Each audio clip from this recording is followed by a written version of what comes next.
Na sua cabeça há uma roda de hamster, provavelmente isso lhe soa familiar. Ela começa a girar quando uma conversa desagradável termina, enquanto você olha para o teto às 2 horas da manhã, ou quando uma decisão importante surge no horizonte. É o som da sua própria mente repetindo, ensaiando e dissecando cada aspecto possível de uma situação que na maioria das vezes já passou há muito tempo ou nem sequer aconteceu. Chamamos isso de rumiar, ou pensar demais. Os psicólogos identificam suas duas formas mais comuns como a ruminação, a reavaliação interminável do passado, e a preocupação, a previsão compulsiva de um futuro negativo. Se você passou algum tempo em círculos cristãos, sem dúvida já ouviu o versículo bíblico padrão para este estado. Ele vem do apóstolo Paulo em 2 Coríntios 10, 5. Soa como a ordem de um general endurecido. Levamos cativo todo pensamento para torná-lo obediente a Cristo. Isso soa incrivelmente forte e decidido. Simplesmente capture-o.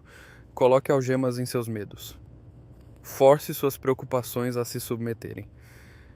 Mas para qualquer pessoa que viva com um cérebro que se recusa a desligar, este conselho, por mais bem intencionado que seja, pode parecer menos um alívio e mais um segundo fracasso, porque você já tentou. Você tentou simplesmente parar de pensar, reprimir a preocupação e acabar com o ruído mental. Você sabe no mais profundo dos seus ossos que essa abordagem não funciona. Na verdade, costuma piorar a situação. Então, e se a compreensão popular deste versículo estiver errada? E se a metáfora militar de Paulo for muito mais sutil e prática do que nos fizeram acreditar? E se levar cativo um pensamento não se trata de suprimi-lo, mas de aprender a interrogá-lo? Esta não é uma batalha de repressão, é uma batalha pela verdade. O objetivo não é esvaziar sua mente, mas apresentar seus pensamentos à realidade. Para entender o que acontece, primeiro devemos examinar o próprio cérebro. A neurociência oferece uma janela fascinante para a mecânica do pensamento excessivo. Quando sua mente descansa e não está focada em uma tarefa externa específica, ilumina-se uma rede de regiões cerebrais conhecida como rede neural de modo padrão, ou DMN. Este é o narrador interno do seu cérebro. É responsável pela autorreflexão, por lembrar o passado e imaginar o futuro. É essencial para quem somos. No entanto, em pessoas propensas a ruminar, esta rede pode se tornar hiperativa. Em vez de refletir de forma produtiva, ela fica presa em um loop, girando em torno dos mesmos pensamentos repetidamente. Ao mesmo tempo, entra em cena outro ator importante: a amígdala. Este é o sistema de detecção de ameaças do seu cérebro. É uma parte primitiva e poderosa de você, projetada para gritar perigo quando um predador espreita nos arbustos. O problema no mundo moderno é que sua amígdala não consegue distinguir entre um predador real e uma ameaça social imaginária, como repassar um comentário desajeitado que você fez ou se preocupar com a opinião do seu chefe. Consequentemente, a DMN tece um cenário negativo hipotético e a amígdala reage como se fosse um perigo real e presente, inundando seu sistema com hormônios do estresse, como o cortisol. Isso gera um ciclo brutal de feedback. Quanto mais você rumina sobre um pensamento negativo, mais cortisol é liberado, o que reforça os sentimentos de medo e angústia. Esse medo então diz ao seu cérebro: vê, isso é uma ameaça real. Você precisa continuar pensando nisso para resolver. Ficamos presos porque temos uma crença metacognitiva, uma crença sobre o nosso pensamento, que diz: se eu continuar analisando isso, acabarei resolvendo e o medo desaparecerá. Mas isso é uma mentira. Pensar demais não leva a soluções. Apenas alimenta o medo, que por sua vez alimenta mais pensamentos excessivos. É como tentar apagar um fogo com gasolina. É por isso que o conselho habitual de pare de pensar nisso é tão frustrante. Dizer a alguém que rumina para parar de pensar é como dizer a alguém com um resfriado para parar de tossir. Não é uma decisão consciente, é um hábito neurológico profundamente enraizado. A tentativa de suprimir um pensamento muitas vezes leva ao que os psicólogos chamam de teoria dos processos irônicos ou o problema do urso branco. Se eu lhe disser para não pensar em um urso branco, qual é a primeira coisa que você imagina? O simples fato de tentar suprimir o pensamento faz com que seu cérebro o monitore, trazendo-o repetidas vezes para o primeiro plano. Portanto, quando Paulo diz que devemos levar cativo todo pensamento, ele não pode estar se referindo a suprimir os pensamentos até que desapareçam. A Bíblia é profundamente prática, e o Deus que projetou nossa mente entende sua mecânica melhor do que nós. A solução deve ser algo diferente e mais astuto. O contexto de 2 Coríntios 10 é crucial. Paulo não está escrevendo um livro de autoajuda sobre ansiedade. Ele está escrevendo para uma igreja em Corinto onde sua autoridade está sendo questionada. Surgiram falsos mestres que se vangloriam de sua sabedoria mundana, sua eloquência refinada e credenciais impressionantes. Eles agem, como diz Paulo, segundo a carne. A resposta de Paulo é lembrar aos coríntios como é uma verdadeira guerra espiritual. Ele diz nos versículos 3 e 4: Pois embora vivamos no mundo, não lutamos como um mundo se faz. As armas com as quais lutamos não são do mundo, pelo contrário, são poderosas em Deus para destruir fortalezas. Observe o vocabulário, é puramente militar. Luta, armas, fortalezas. Estas fortalezas não são baluartes literais. São como ele diz no versículo 5, argumentos de toda a pretensão que se levanta contra o conhecimento de Deus. São filosofias, cosmovisões e padrões de pensamento que erguem uma fortaleza na mente para manter fora a verdade de Deus. São coisas como: meu valor baseia-se no meu desempenho, Deus é distante e punitivo, ou sou definido pelo meu pior erro. Estas são fortalezas.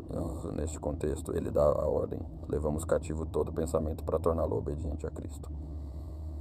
Vejamos essas palavras gregas.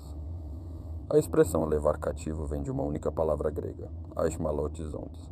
É um termo militar composto por outras duas palavras, aitme, que significa lança, e alonai, que significa ser capturado. Significa literalmente ser capturado pela lança, ser feito prisioneiro de guerra. Paulo diz que isso é algo que os crentes devem fazer constantemente, já que o verbo está no tempo presente. Agora, o que acontece com um prisioneiro de guerra? Ele é simplesmente ignorado ou reprimido? Não. Um prisioneiro valioso é desarmado, interrogado e questionado. Sua identidade é confirmada e suas lealdades são exploradas. Ele é colocado sob a autoridade do poder vitorioso. Ele não é mais livre para agir à sua vontade nem para servir ao seu antigo senhor. Este é o novo enfoque. Levar cativo um pensamento não significa matá-lo ou fingir que não está lá. Trata-se de prendê-lo. Trata-se de detê-lo nos portões da sua mente, despojá-lo do seu poder emocional e questionar o seu direito de estar ali. Você o senta na cadeira de interrogatório e faz perguntas. De onde você vem? O que está tentando me dizer? E o mais importante, você está dizendo a verdade? A segunda palavra-chave é pensamento, que em grego é noema. Isso não é apenas um impulso fugaz e aleatório na sua consciência. Refere-se a uma percepção, uma intenção, uma linha de raciocínio ou um plano da mente.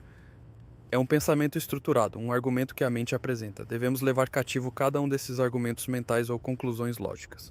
E qual é o objetivo deste interrogatório? Tornar o pensamento obediente a Cristo.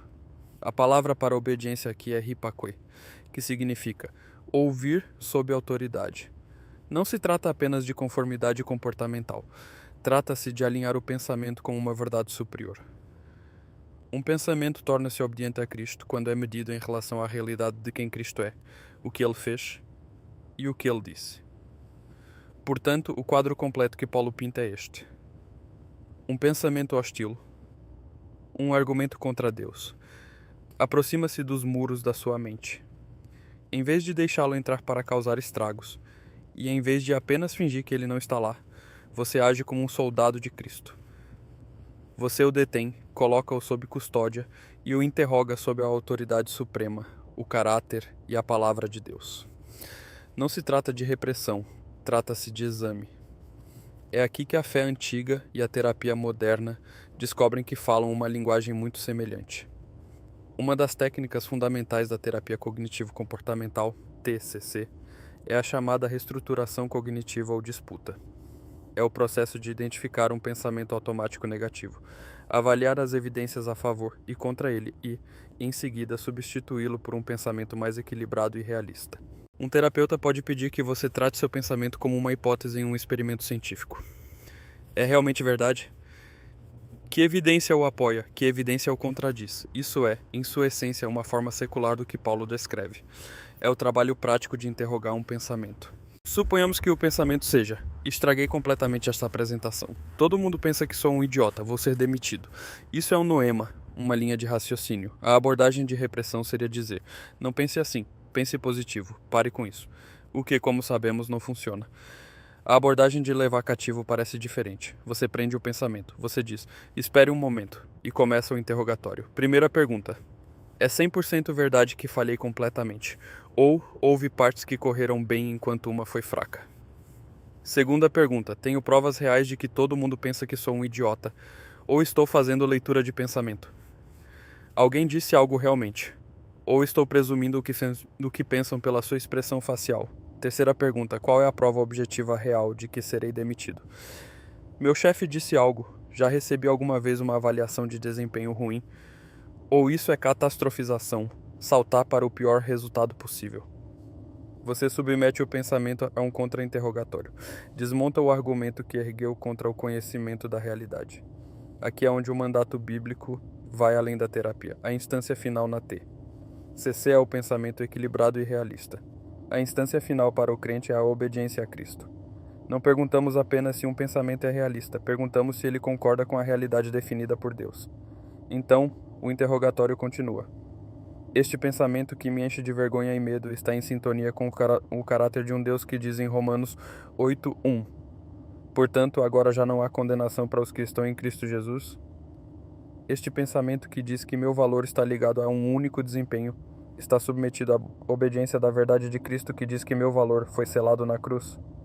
Este pensamento que me acorrenta a um erro passado é compatível com o conhecimento de um Deus que diz em Isaías 43:18. Esqueçam as coisas passadas, não vivam no passado. Você não questiona apenas a lógica do pensamento. Questiona sua autoridade. Enfrenta uma mentira com a verdade. Isso significa levar cativo um pensamento e submetê-lo a Cristo. Não se trata de lutar contra a própria mente, trata-se de informar a mente.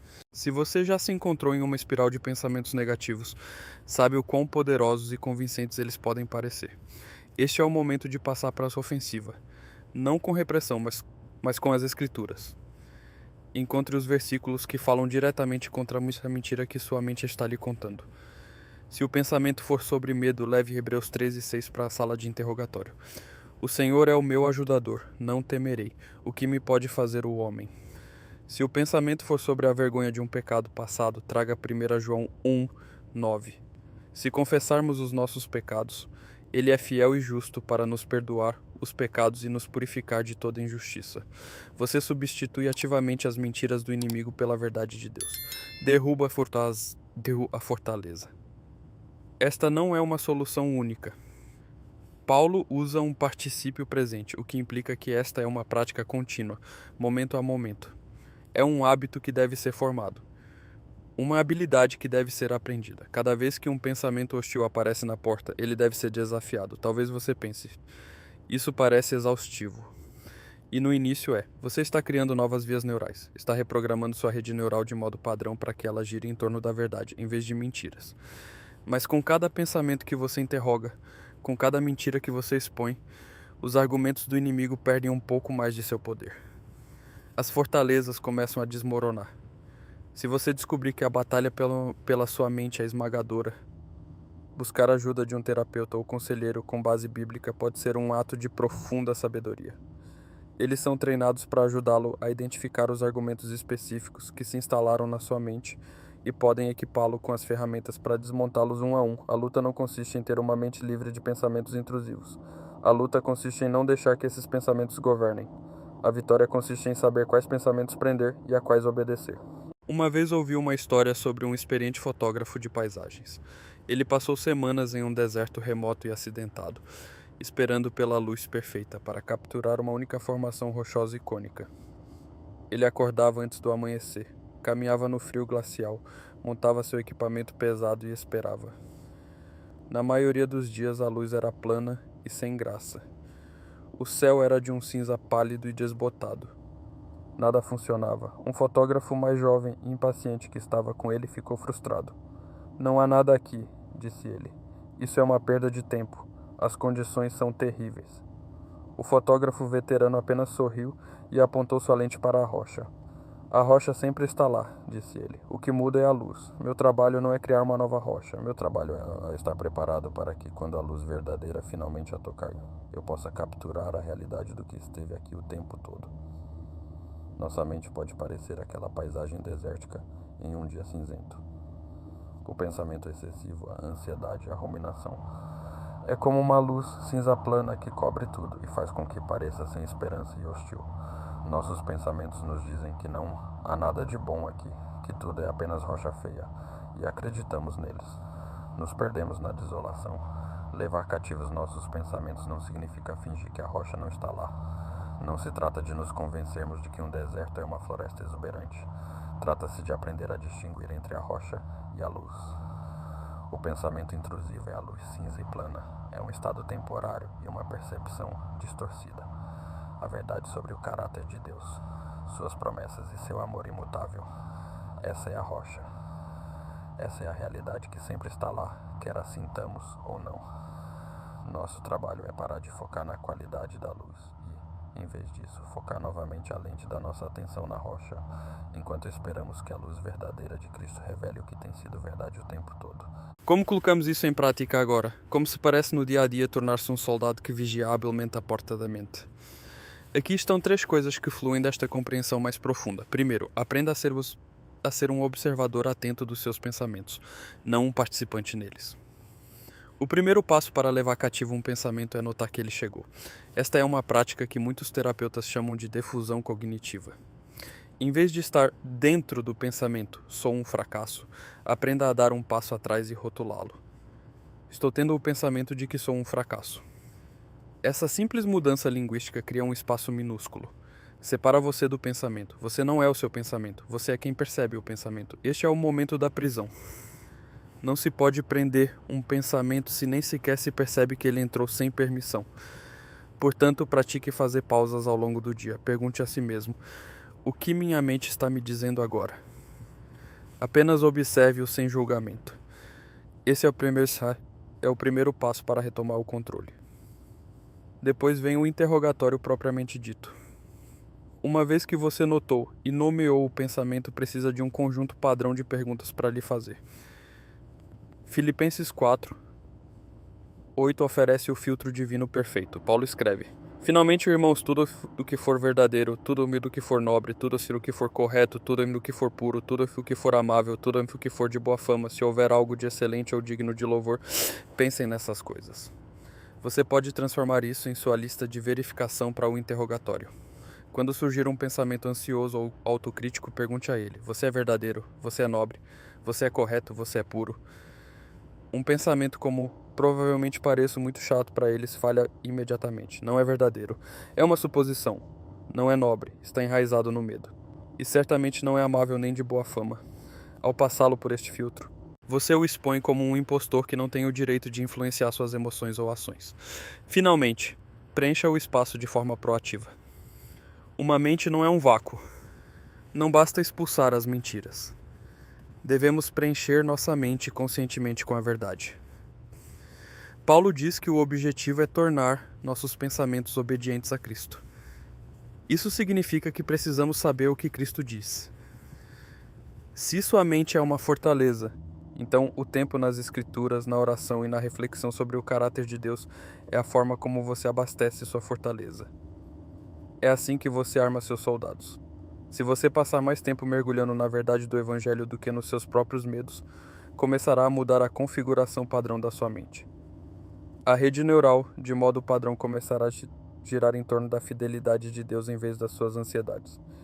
Esta não é uma solução rápida, mas uma estratégia de formação espiritual a longo prazo.